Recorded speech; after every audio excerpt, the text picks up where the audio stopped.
E aí, pessoal da classe Porque Você Acredita, você vai perceber daqui a pouco que o vídeo vai ficar diferente, porque eu gravei essa aula ontem e dentro da vontade de Deus que nos deixa surpresas, a primeira parte deu problema. Ela parou de funcionar aos 7 minutos. Então depois vocês vão ter uma mudança aí, cabelo maior, camisa de outra cor, etc. Então eu vou refazer essa primeira parte para não perder todo o trabalho. Nós estamos, dito isso, né? Nós estamos no capítulo 6, por que crer na salvação? E a crença na salvação é uma coisa central do cristianismo, é algo básico, por isso ele vem nos primeiros capítulos, né? Vem lá no meio do caminho, existe uma ordem de qualificações, coisas que o autor entende que você deve crer, conectadas como vagões de uma verdade única, que tem várias nuances diferentes, para que você compreenda toda a fé cristã.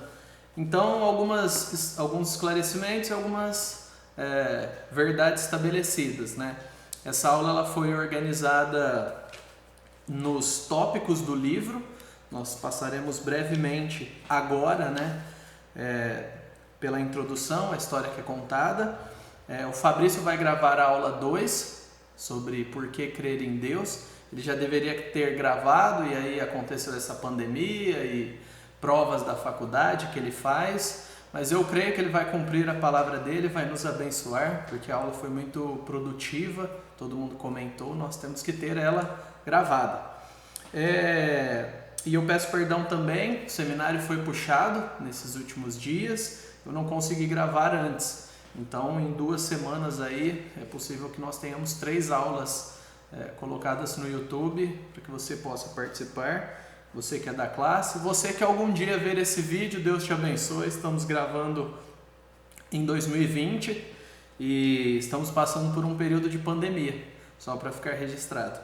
Estou com saudade de vocês, estou com saudade da igreja e é um período para nós refletirmos sobre o valor da igreja, sobre quem nós somos e o que nós queremos ser como indivíduos, como comunidade, como família, enfim. Espero que você também tenha sentido falta, mas Deus nos abençoe para que logo voltemos, para que todos nós estejamos aqui juntos. Vamos orar?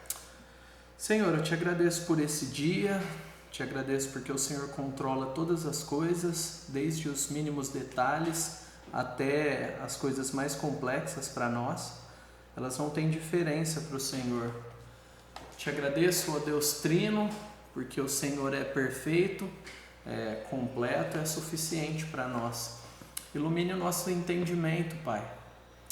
Em nome de Jesus, nós clamamos a Ti, Espírito Santo que está em nós, que o Senhor abra os nossos olhos para ver a beleza, a grandeza e a suficiência da Tua palavra, aprendermos sobre o Senhor, ó Deus Filho, que morreu por nós e nos conquistou para sermos teu povo, sermos tua igreja. Ó Deus Trino, fale conosco, nos ajude a valorizar a salvação, nos ajude a admirar ao Senhor pela nossa salvação e nos ajude a crer em Ti, sabendo que nenhuma área da nossa vida escapa ao Teu controle completo e absoluto. E o Senhor é bondoso em cuidar de nós. Nos ajude a descansar nisso. Em nome de Jesus. Amém. Bom, o capítulo 6 começa com a pergunta, né? Por que crer na salvação? Você pode ver aqui. Isso. E é a história de Luiz Zamperini. Então ele cita logo na página 115, né? Aquele filme Unbroken, ou Invencível, como foi traduzido no Brasil. Tem inclusive na Netflix, se você colocar lá Invencível, vai aparecer. É um filme legal, filme de guerra, mas não é daqueles filmes de guerra tão sangrentos e assustadores que você vê pedaço para todo lado. Então pode assistir, que é legal. Ele estreou em 2014, mas o livro, que é a coisa que ele cita aqui, o filme é só inspirado no livro. O livro, escrito pela Laura, e eu não sei pronunciar o nome dela aqui, e ela escreveu, ela procura geralmente histórias antigas, em jornais antigos, e conta como é que eles estão hoje. E aí ela encontrou a história de Luiz Amperini, e é uma história admirável, principalmente para nós cristãos, porque enquanto jovem ele era cotado para correr nas Olimpíadas de Tóquio, só que os Estados Unidos entram na guerra, né, na Segunda Guerra Mundial, e o Japão apoia os nazistas, e aí não dá, né, para você fazer uma Olimpíada que envolve todo mundo quando está todo mundo se arrebentando. Ele tinha um potencial como corredor incrível, ele era rápido e ele acaba não só não indo para a Olimpíada, como ele é arrastado para a guerra. E ele estava num avião, o avião dele é atingido, ele cai no mar, se não me engano. Ele passa 47 dias. 47 dias. Nós não estamos há 47 dias em quarentena. Ele passou 47 dias lutando pela vida no mar, a bordo de um bote salva-vidas.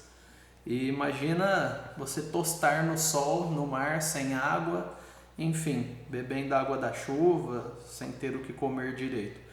E aí ele é salvo pelos japoneses. Ou seja, se a coisa estava ruim, ainda ia piorar. Seus relatos de abuso e tortura nos campos de prisioneiros do Japão são quase inacreditáveis. Igualmente inacreditável é o fato dele ter vivido para contar isso tudo. Deus o preservou.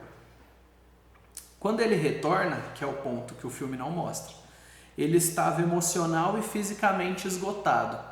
Então, qual que é a grande sacada da história dele, né?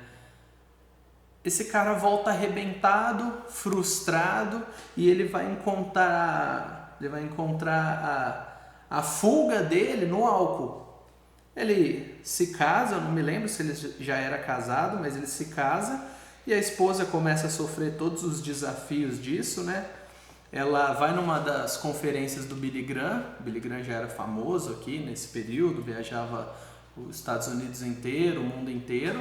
E aí ela convida ele para ir, ele não quer, tal, aquela luta, casamento, tal. E uma das noites ele vai, ele decide ir. Estava atormentado por pesadelos. Só que o que ele ouve não é você é o coitadinho e Deus te ama, tem um plano maravilhoso para sua vida, ele é a cereja do bolo. Não, ele ouve que ele era mau, que ele era inimigo de Deus, em outras palavras. E ele fica atormentado. Por quê? Porque na cabeça dele ele era um homem bom, ele era vítima. Então, se você é cristão, você sabe que em algum momento você foi vitimista, ou está sendo. Abandone essa postura. Ela não nos conecta com Deus, ela só nos afasta de Deus.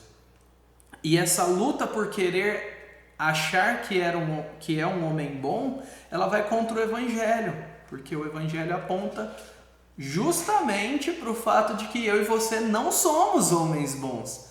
Nós somos o inimigo, nós somos aquele que pisou na bola com Deus. Não foi Deus que pisou na bola com a gente. E de uma forma sobrenatural, né, no meio dessa perturbação toda, ele tem um lembrete.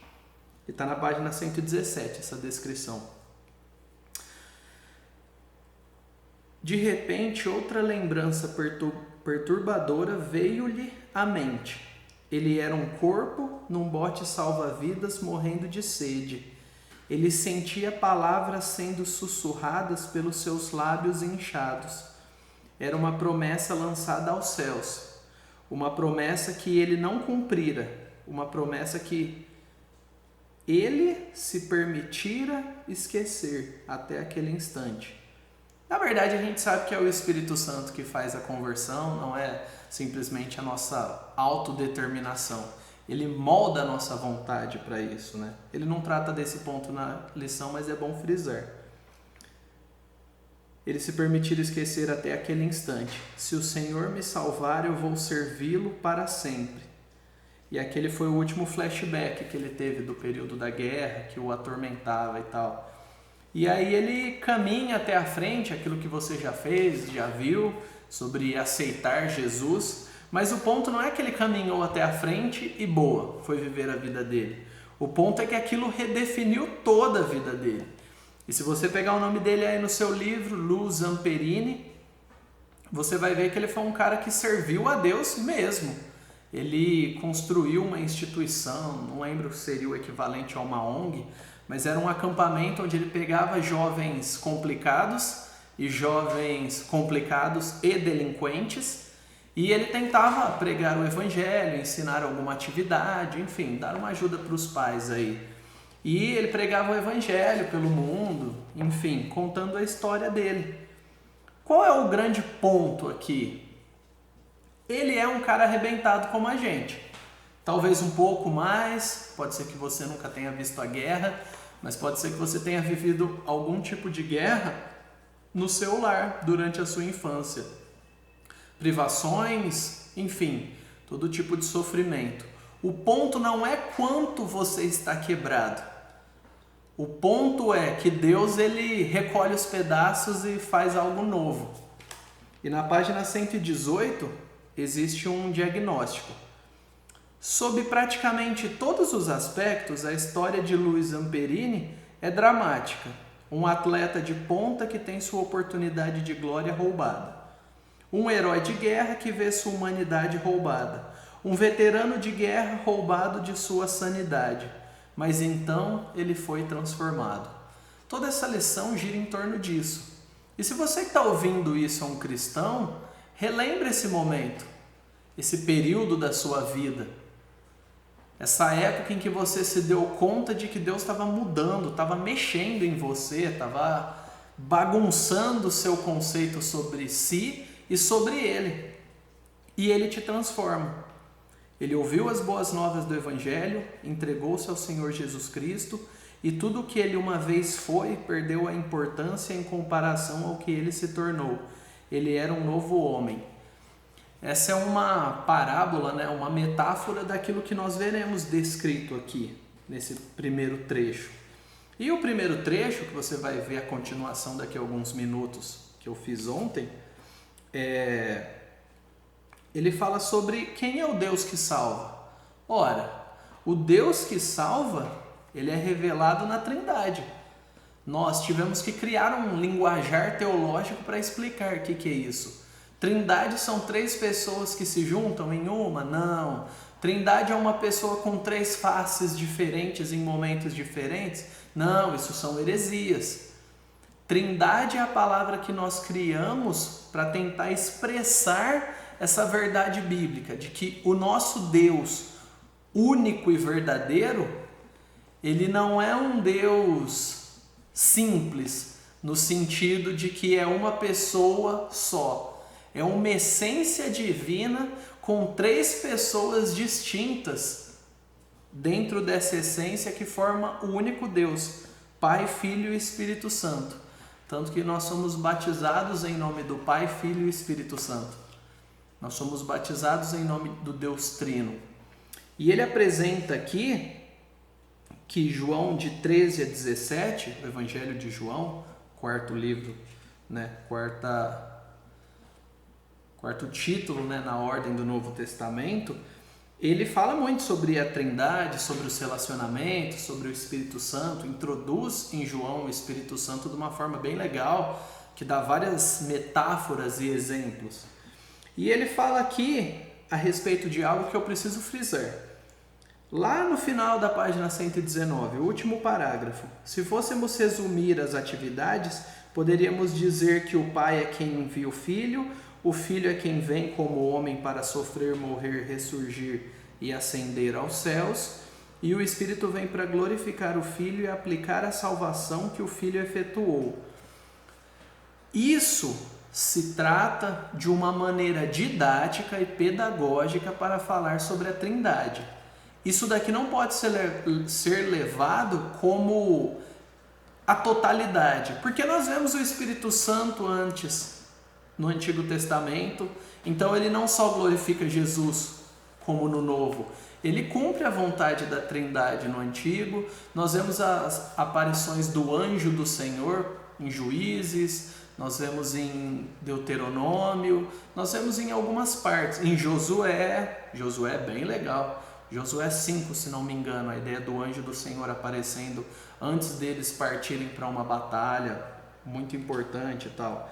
Então ali é uma cristofania, muitos teólogos defendem, e eu sou um desses que defende que são aparições do Deus Filho encarnado.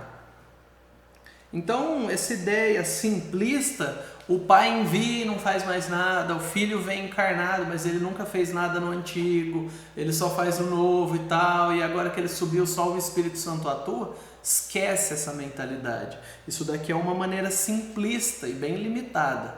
Nós somos cristãos e nós cremos numa religião trinitária.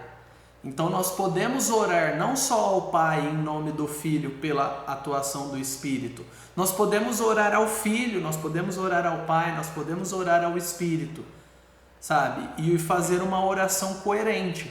Não uma oração que simplesmente bagunça as pessoas da Trindade. Não foi o Pai que morreu, foi o Filho. Não foi o Espírito que encarnou, foi o Filho.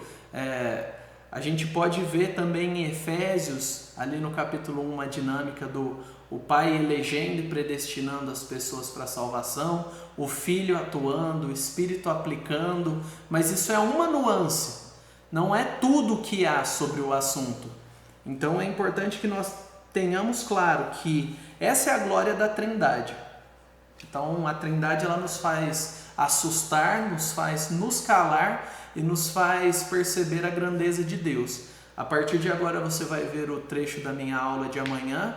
Eu espero que você correto. Nós precisamos entender, orar com a mente. Deus Pai, quem é o Senhor? Como o Senhor se revela? Deus Filho, como o Senhor se revela? Deus Espírito, como eu me relaciono? Como você é revelado nas Escrituras? Como o Senhor, enquanto Deus Trino, é adorado.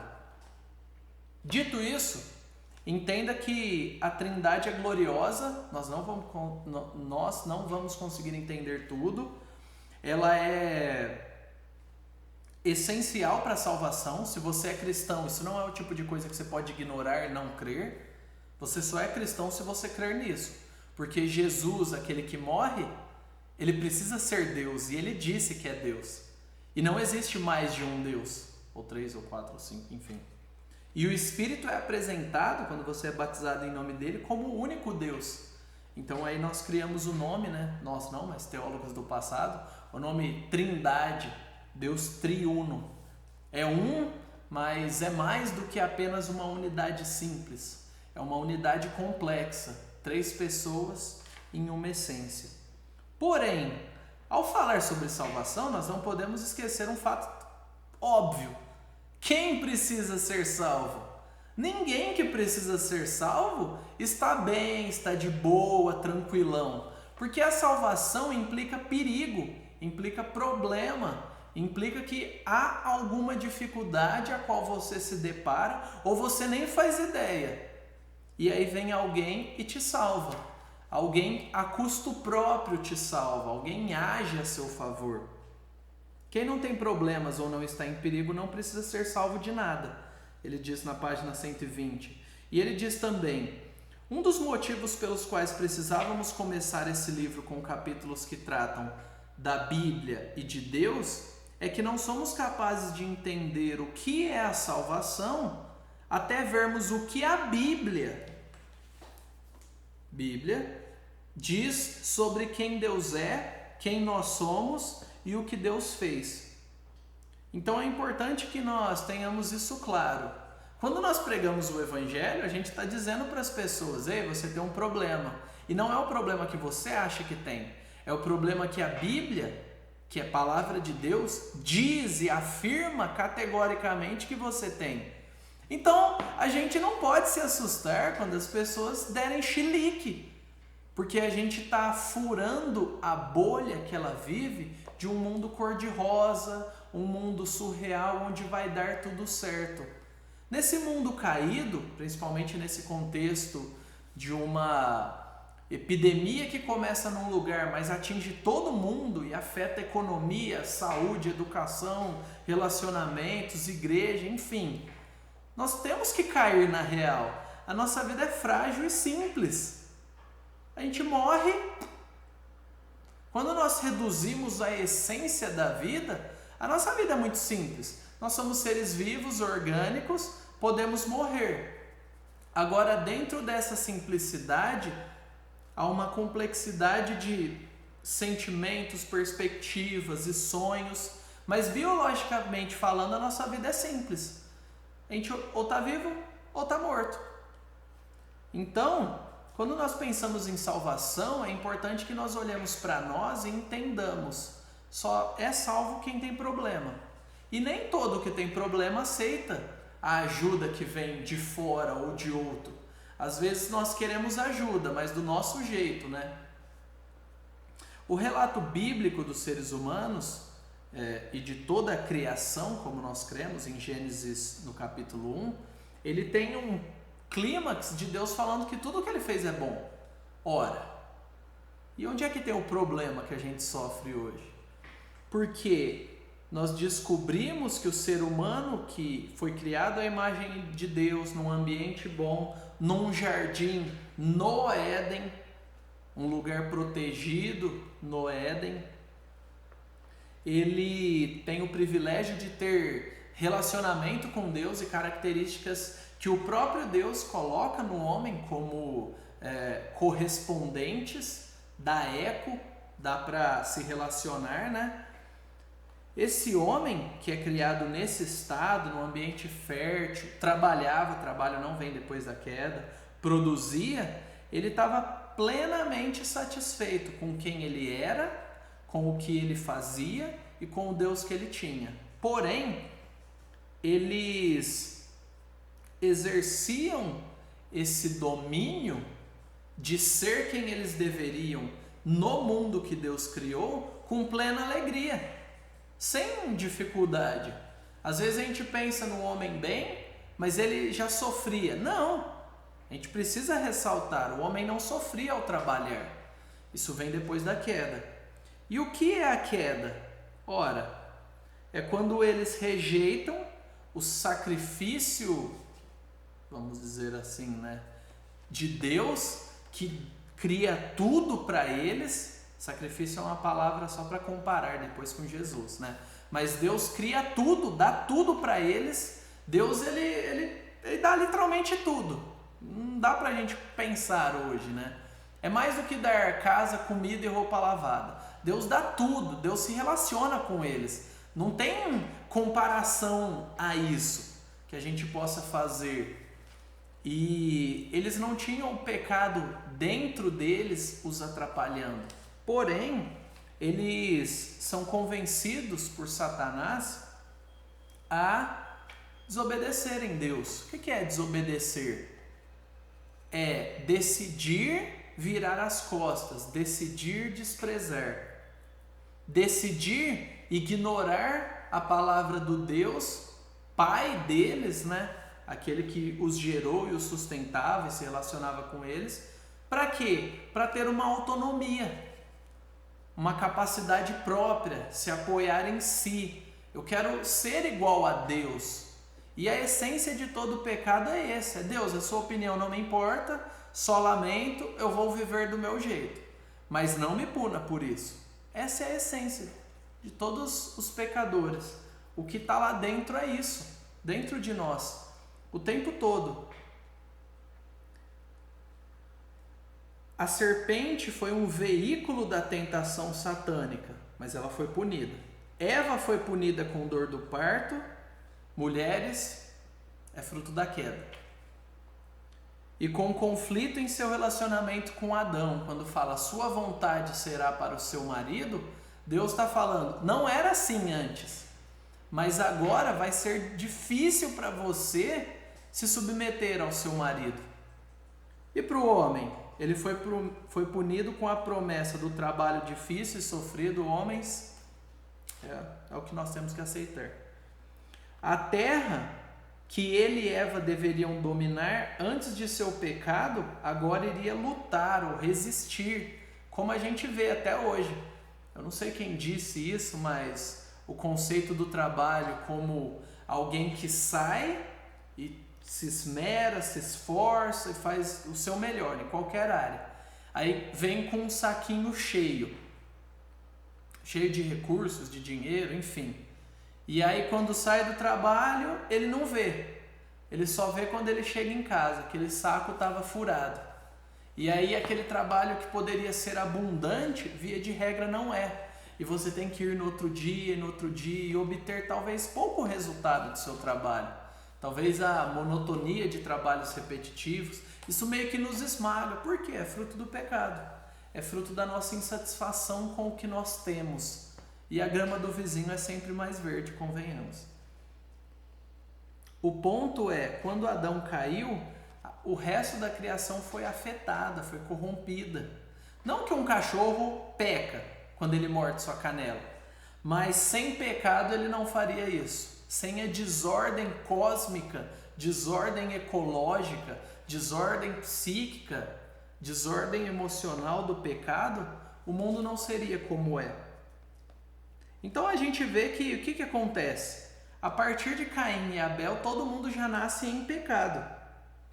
Então quando você faz uma análise da cultura, e eu te desafio, se você gosta de assistir algum documentário, filme sobre outros povos, preste atenção na maneira que eles pensam a respeito de onde vem o mal.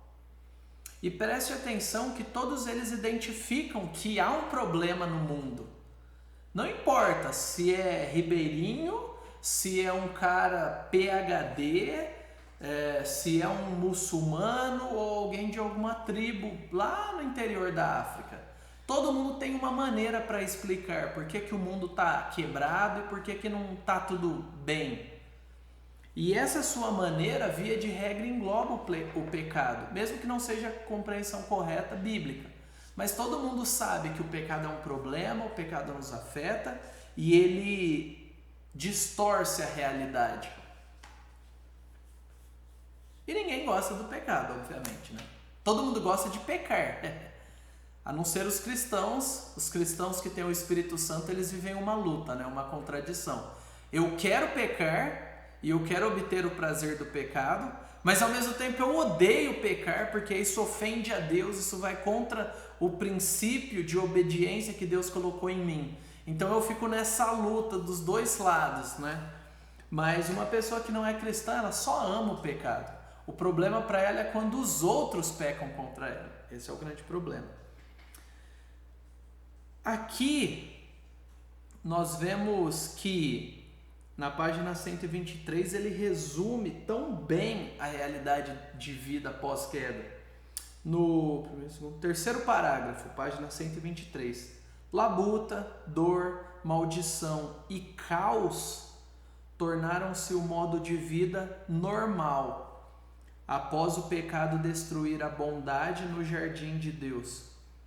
Desde a rebelião traiçoeira deles, ninguém é bom, ninguém é justo, todos estão debaixo da maldição que Adão trouxe à humanidade. Veja Romanos 3, 9 a 18. Então, tome alguns minutos aí, veja Romanos 3, de 9 a 18, você pode pausar esse vídeo, quero te pedir para você ver. Eu só vou ler um pouquinho, mas eu espero que, como você tem o controle disso, você pause o vídeo, abra sua Bíblia, talvez no celular, ou a Bíblia física, como eu estou fazendo, e leia. Eu só vou ler o 11, 12 e o 13. Romanos 3, 11, 12 e 13. Não há quem entenda, não há quem busque a Deus, todos se desviaram e juntamente se tornaram inúteis. Não há quem faça o bem, não há nenhum. Isso inclui você e eu. Não há nenhum sequer. A garganta deles é sepulcro aberto, com a língua enganam, veneno de víbora está nos seus lábios. Então esse é o diagnóstico do ser humano.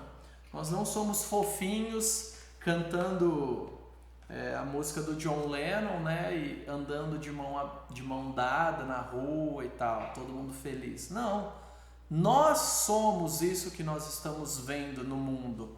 Nós ansiamos por lucro, por manifestar a nossa vontade contra a do outro, nós desprezamos, nós somos indiferentes.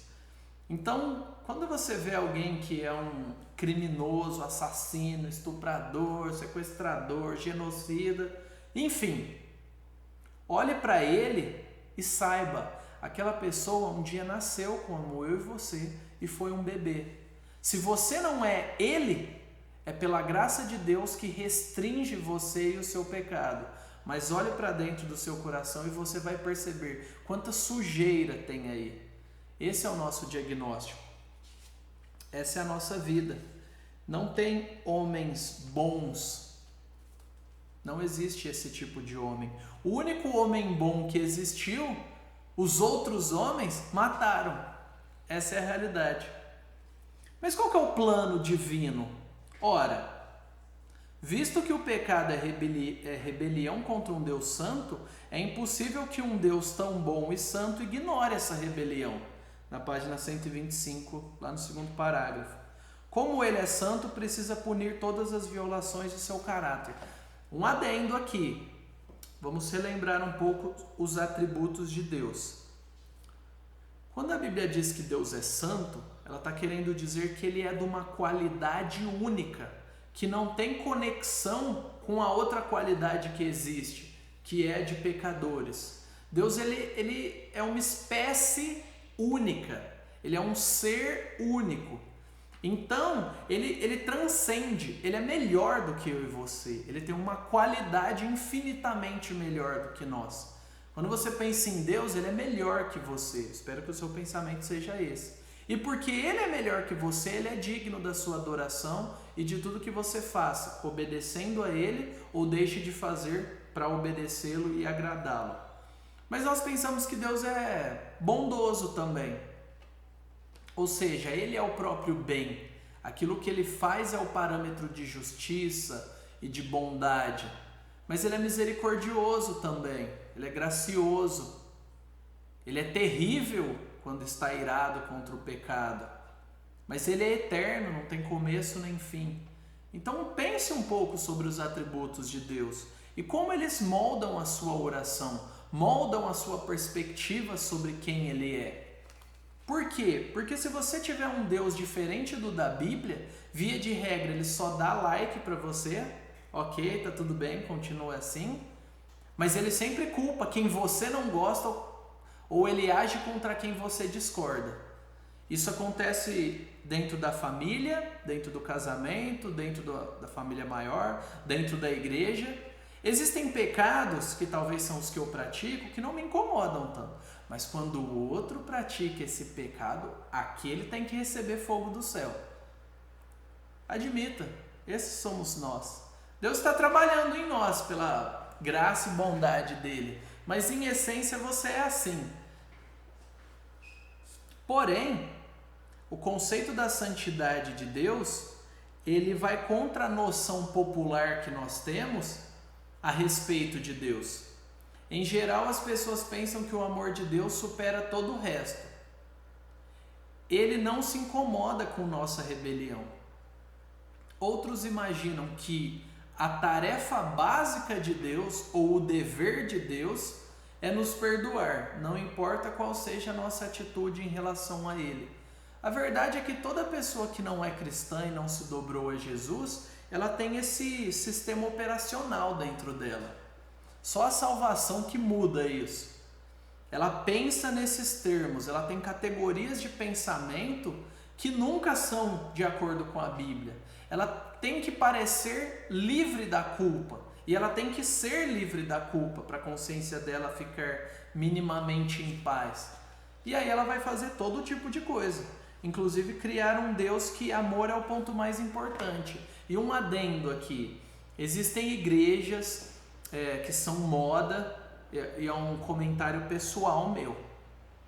Existem igrejas que são modistas e tal, pastores que usam calça apertada, são malhadinhos e usam um linguajar todo doce para você acreditar nele, e Deus é bom, ele é só amor, ele é mais amor, ele é tudo amor, ele não é mais nada. Fuja desse lugar.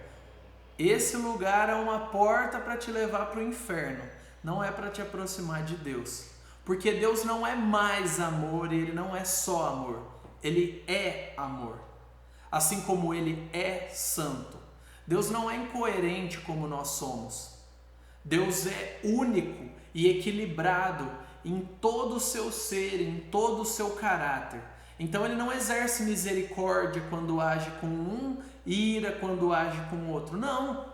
Ele é tudo o que Ele é o tempo todo.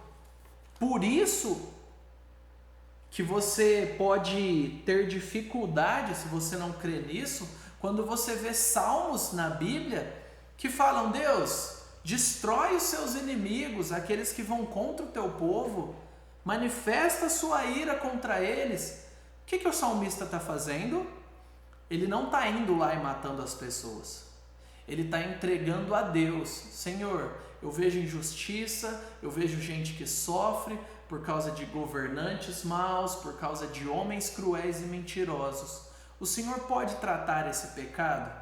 Eu sei que o Senhor é justo, eu sei que o Senhor tem o tempo certo, mas faz com que aqueles que promulgam o mal e o pecado sejam punidos.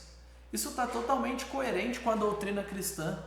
Jesus, ele não se revoltou com o fato de os homens bandidos que estavam crucificados ao lado dele, dos dois lados, estarem sendo crucificados. Era lei. O ponto é, Jesus foi crucificado injustamente e ainda assim ele se entregou à vontade de Deus, porque ele entendia que era isso que Deus queria para ele. Só que os outros que são condenados justamente estão recebendo o que merecem. E não é feio ou menos cristão ou uma subcategoria de cristianismo quando você pede por justiça de Deus diante de todo o mal que acontece. Agora, você não é um instrumento da justiça de Deus. Deus vai usar os instrumentos certos e via de regra não é você. Porém, lembre também de pedir misericórdia. Peça para que pessoas se arrependam, pessoas que você não gosta, que te perseguem, que pisam no seu calo, que, enfim, estão contra você. Peça para que Deus exerça misericórdia e seja coerente. Se você está sentindo de fato que você tem que orar contra o mal, ore em paz, como a Bíblia manda. Se você está sentindo e pedindo misericórdia, se Deus está te direcionando, ore pedindo misericórdia para que Deus salve essas pessoas. Mas não tente parecer alguém politicamente correto, todo certinho. Você sente raiva e ódio, sim. A questão é que Deus, ele molda isso. E ele molda os nossos afetos e sentimentos para que a gente sinta a raiva da coisa certa. Quer ver? Pensa aí. Página 125. Primeiro, segundo, terceiro, quarto, quinto parágrafo. Uma analogia pode ajudar. Imagine que você tem um inimigo mortal. Ele quer te matar. Cujo objetivo de vida é se opor e lutar contra tudo o que você defende. Desde as suas ideias de família, seus valores religiosos, politicamente, enfim, ele é seu anti-tudo. Tudo que você é a favor, ele é contra. Ele se opõe veementemente a tudo que é caro a você, tudo que você considera precioso. Sua disposição contra você inclui a determinação de lutar contra tudo que você ama. Agora, suponha que esse inimigo afirme que sua responsabilidade é aceitá-lo como ele é, trazê-lo à sua casa e incluir ele em todas as suas atividades. Faz sentido? Pense. Faz sentido? Essa pessoa é contra tudo que você é e valoriza. E aí, de repente, ele diz: ei, você tem que me levar para comer na sua casa domingo. Faz sentido? E por que a gente acha que com Deus é assim? Eu desobedeço, ignoro, ofendo. O meu pecado é isso. É um ataque a Deus e a tudo que Ele diz. E aí no final eu falo: Ele vai me perdoar, tá tudo bem. Porque essa é a função dele. Ele existe para me perdoar. Ele me serve. Eu não o sirvo. Não dá nem para aprofundar isso, né? É absurdo por si só, não faz sentido. Uma coisa que às vezes nós vemos e temos dificuldade é de tocar nesse ponto quando nós pregamos o Evangelho. A gente não pode fugir do pecado. As pessoas não são inocentes, elas são culpadas diante de Deus. E a culpa não é de Deus porque elas são culpadas. A culpa é que elas amam ao pecado. E o que Deus faz? Olha que bonito. Não sei se você já parou para pensar nisso. Mas aqui, ó, Gênesis 3. Lá onde fala sobre a queda. Vamos abrir lá em Gênesis 3. Eu gostaria que você, se puder, marcasse esse versículo na sua Bíblia. Tem toda a questão do pecado, de a serpente enganar a mulher, né? Deturpar o que Deus disse, eles caem no pecado. Mas olha isso. Aqui.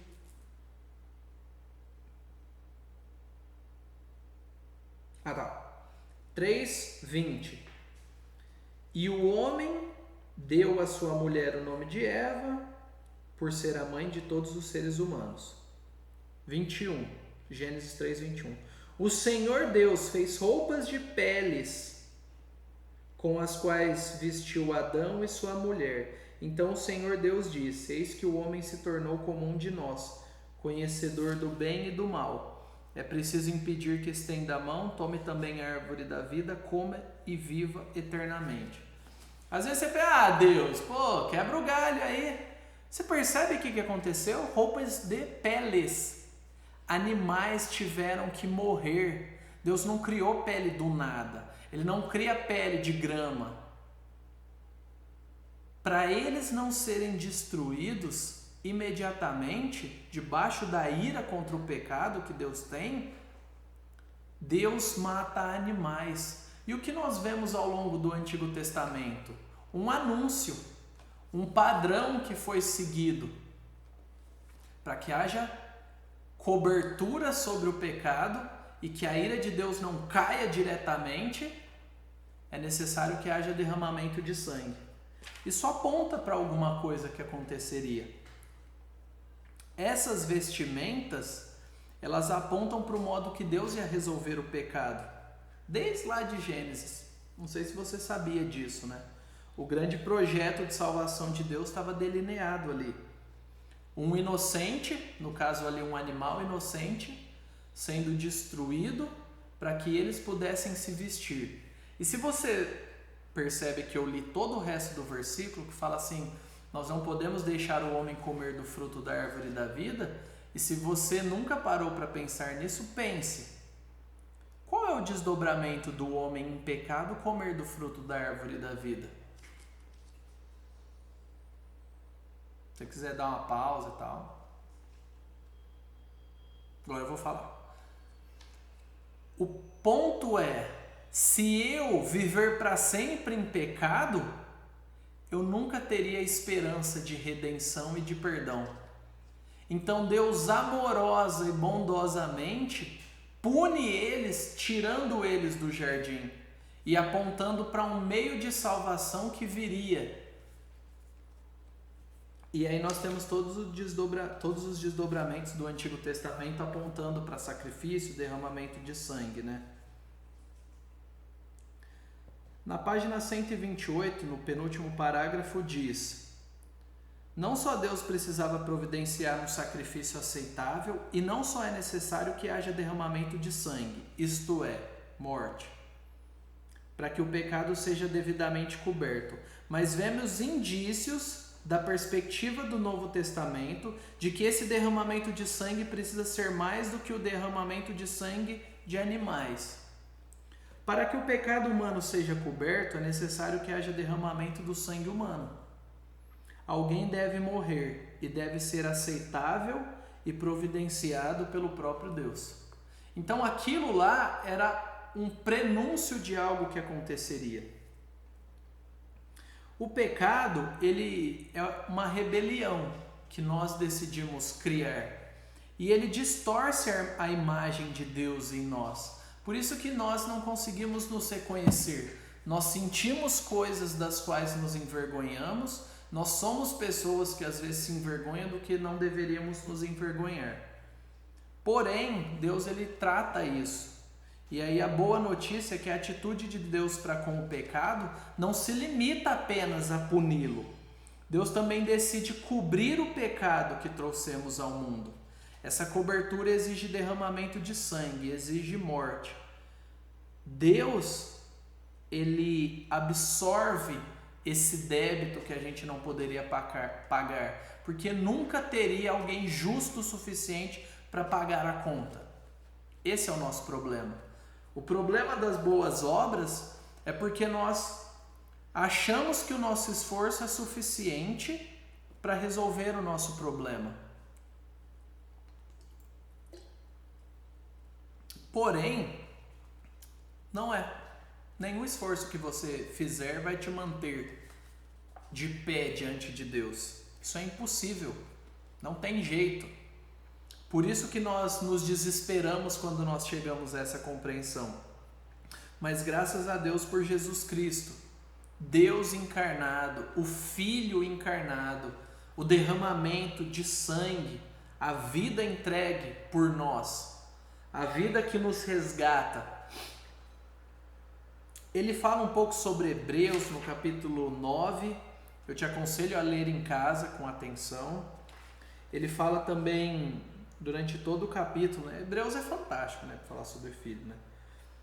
Ele fala que a vinda de Cristo sem a ressurreição não vence o pecado. Então, quando você fala sobre a morte de Cristo, lembre de falar morte, explica a morte sangrenta, injusta, mas fala da ressurreição também. Nós não podemos separar as duas, elas são coladas. A ressurreição sem o sacrifício perfeito do próprio Filho de Deus encarnado não é aceitável. É preciso haver derramamento de sangue, é preciso haver ressurreição. A ressurreição valida o que Jesus disse. Só é verdade o cristianismo porque Jesus de fato ressuscitou. Senão seria mentira. O Filho de Deus tornou-se homem para identificar-se conosco. Nesse sentido, ele foi como Adão. Como homem, aprendeu o que significa obedecer a Deus. Diferentemente de Adão, ele obedeceu perfeitamente. Veio fazer o que Adão não pôde fazer.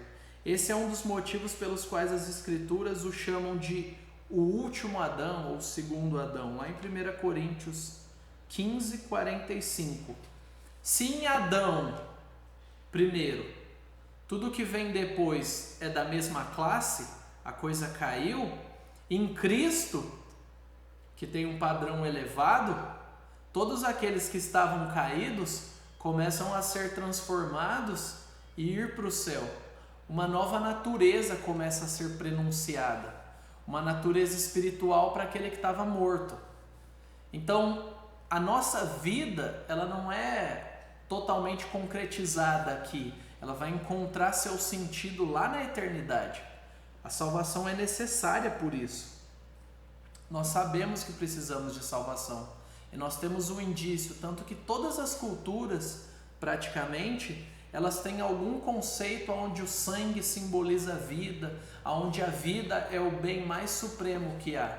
A não ser na nossa época moderna e pós-moderna, onde nós chancelamos o aborto e todo tipo de morte contra inocentes.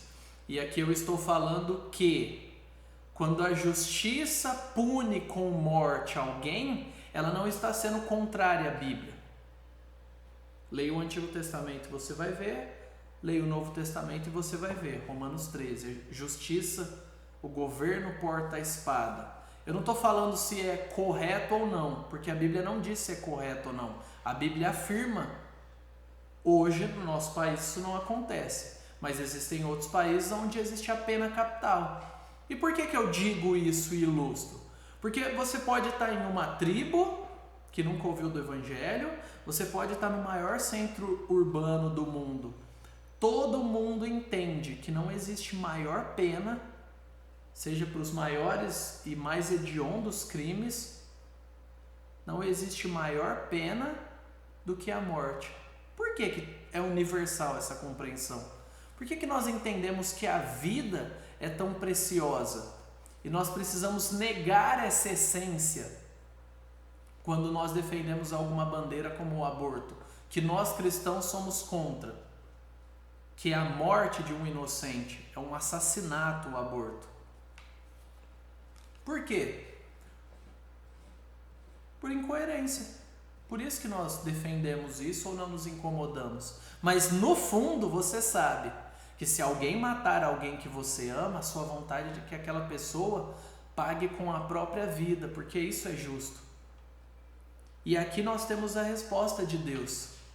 Para culpados como nós, dignos de destruição, pessoas que precisam pagar o pecado que cometeram, só existe dois caminhos.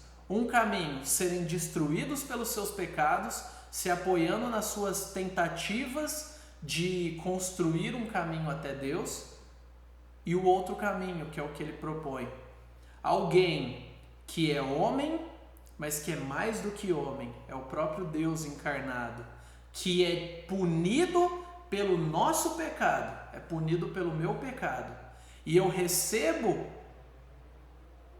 o direito que ele tem de não ser culpado diante de Deus porque ele é inocente, enquanto ele absorve a minha culpa diante de Deus. Ele absorve o meu pecado e me concede o privilégio. Então, nessa situação que eu tinha falado sobre o inimigo, é o que Deus faz conosco. Por isso que o Evangelho é uma loucura, porque ele não é só justiça, ele transcende a justiça, porque é misericórdia. Para que a salvação que Deus nos providenciou seja aplicada, precisamos nos arrepender dos nossos pecados e crer no sacrifício de Jesus. Precisamos amar a Cristo e obedecê-lo, como ele diz. Nos mesmos capítulos que ele fala de João 13 a 17, que ele fala sobre o Espírito Santo, ele fala: se vocês me amam, obedeçam os meus mandamentos. Então o amor não é um sentimento só. Tem sentimento aí, mas é uma determinação, uma convicção de que, pelo fato de eu ter esse amor, eu vou agir coerentemente com isso. Se eu amo, eu vou agir coerentemente com isso. E quando eu falho, eu me arrependo e volto e continuo me esforçando para o padrão de vida que Deus estabeleceu. Então, é renunciar ao pecado, é abrir mão do controle da sua vida.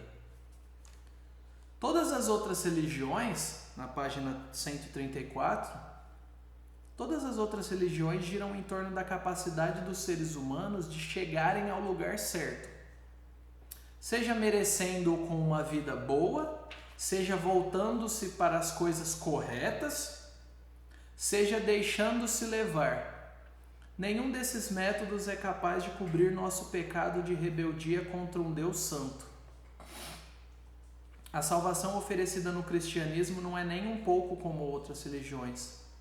Todavia, como está escrito, olho nenhum viu, ouvido nenhum ouviu, mente nenhuma imaginou que Deus preparou para aqueles que o amam, mas Deus o revelou a nós por meio do Espírito.